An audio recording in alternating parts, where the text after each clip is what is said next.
Hi guys, welcome back to my channel. So today is Tuesday. I have not made a video since last Friday when I was telling y'all that I was still sick and not able to babysit for Jill. I just want to thank all of you for the well wishes and for all of your prayers. With that being said, I just want to let you know that I received a comment from our YouTube family member. Her name is Lenny Penny, Linnie, Penny, Penny, and she's been a very long time subscriber of mine. I pinned her comment underneath Friday's video where she has asked for prayer for her husband. He has been diagnosed with lung cancer, and unfortunately it has spread. So y'all please remember Lenny Penny and her husband in prayer.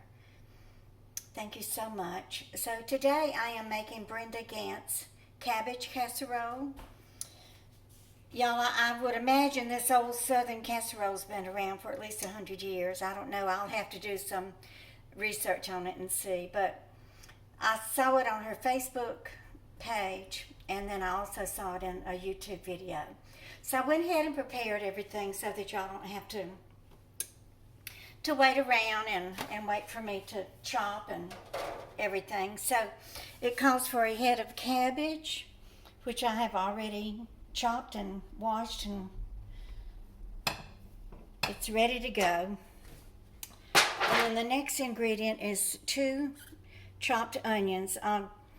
Brenda didn't really chop hers, she just kind of sliced them thinly, so you don't have to chop them as much as I did. And then it calls for a can of condensed cream of chicken soup, and a half a cup of mayonnaise, which I've already measured out, and a cup of shredded cheddar cheese. And then for the topping will be, Brenda used 1 whole sleeve of Ritz crackers. I've got 2 small ones, so I will use that. I believe it is a stick of butter for the topping, and a half a stick of butter is going to go in the cabbage casserole. And let's see, the cheddar cheese goes on top with the stick of butter and the Ritz crackers. Yeah, okay, let's get busy. So I just used one of my disposable pans just for ease. So an update on my illness. I think I am over the bronchitis. I do have some coughing and wheezing in my chest, but it's not an infection like it was last week. All of that has cleared up, which I'm thankful for. I still have this pulled muscle in my abdomen, and it is really giving me a lot of pain. I've been alternating between heat and ice, and if it's not better in a couple of days, I am going to make an appointment to see an orthopedic doctor. I've just done everything that I know to do, and it's really limiting my mobility, and I don't like that. I have things to do and places to go. So you just dump your cabbage into your casserole dish. I hope this thing is big enough. I think it will be. And then you put your 2 chopped up onions or sliced onions right on top. Now Brenda didn't stir anything together. She just, I guess it could be called a dump casserole, kind of like a dump cake, right? She just dumped everything into the pan. Okay, so next we will put the cream of mushroom soup. Now she mixed those ingredients together. Mixed together separately. So I will just mix this in my pot. You could use cream of mushroom. What did I say? Cream of mushroom? Cream of mushroom, cream of chicken. Okay, so you just add your half a stick of butter, half a cup of mayonnaise, and your can of cream of chicken soup. And she did sprinkle salt and pepper over it, but she, like I said, she did not mix any of this together. I'm sure there's a reason why, but what that reason is, I don't know it. Probably should not go too heavy on the salt. because of the sodium in the soup. Okay, so she just poured this over the top and then just spread this mixture over.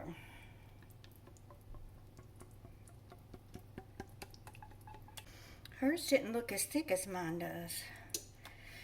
Oh Lordy, I hope I hadn't messed up. You know, when you're under the weather, you just can't function. It's so hard. I don't know how I did it back when I was young and raising my kids and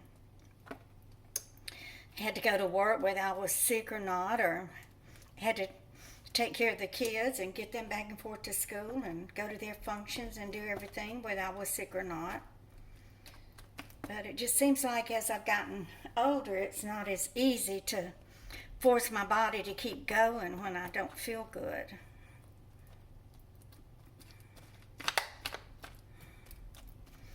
Okay, so let's put the topping on here and then we will stick it in the oven. She said to bake it at 350 degrees for 45 minutes. She was so funny the way that she crushed her crackers. Let me see if I can do it the way that she did. She just put all of her weight on it like that. Yeah. That's a pretty good way to crush them.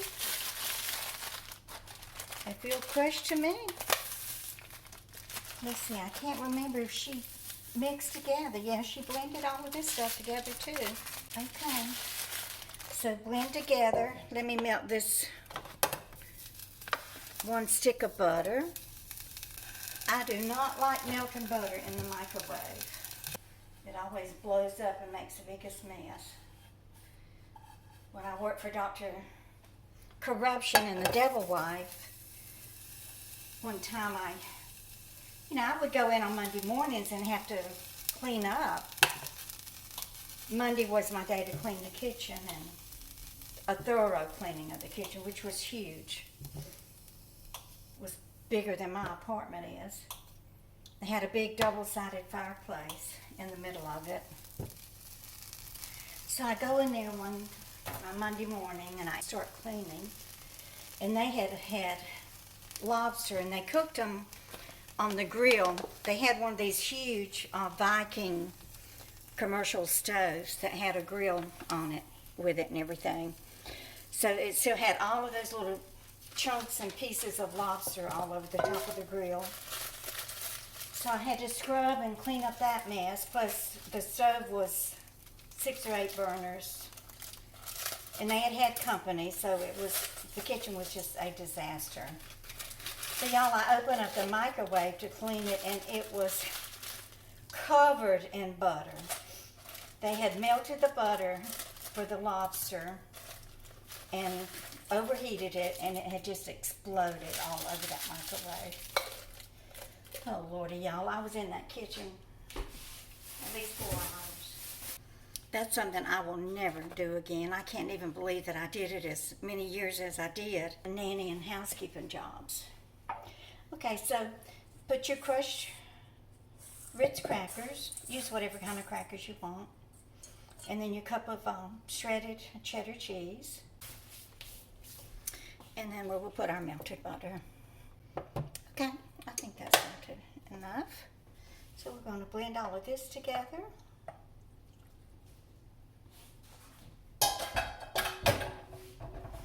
I have a chicken thigh laid out that I'm going to bake in the oven along with this.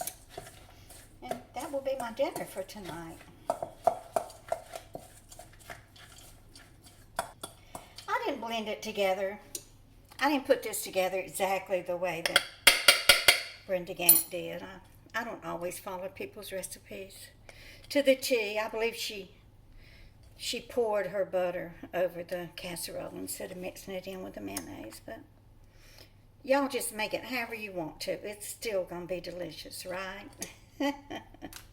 Can't go wrong when a woman is in the kitchen cooking for her family. Your family's going to love you and love your food. Okay, let's get this in the oven. Bake 45 minutes at 350 degrees, and I'll be back when it's done. Okay, guys, so it's been in the oven for a little over 45 minutes, but it's not bubbling on top. Wonder if it's supposed to be bubbling on top. Okay, let me go ahead and take it out and we'll give it a taste test.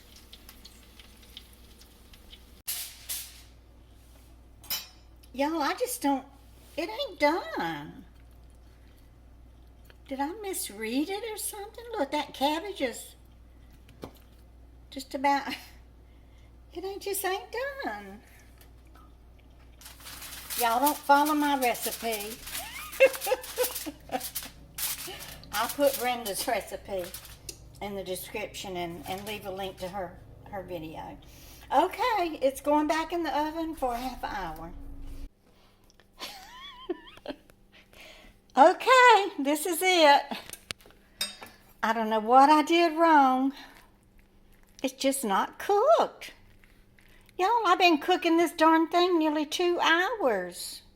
Well, I'm hungry. I can't wait any longer. Let's see, what time is it?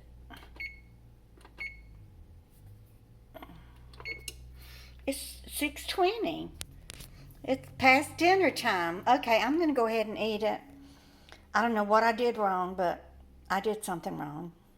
I'm sorry this turned out to be a flop, but I will put the link to Brenda Gantt's recipe in the description box below. So thank you for watching. It will be so good to see y'all back in comments tonight after I get this uploaded. Please give me a thumbs up and share if you know of anybody that would love to see my flops.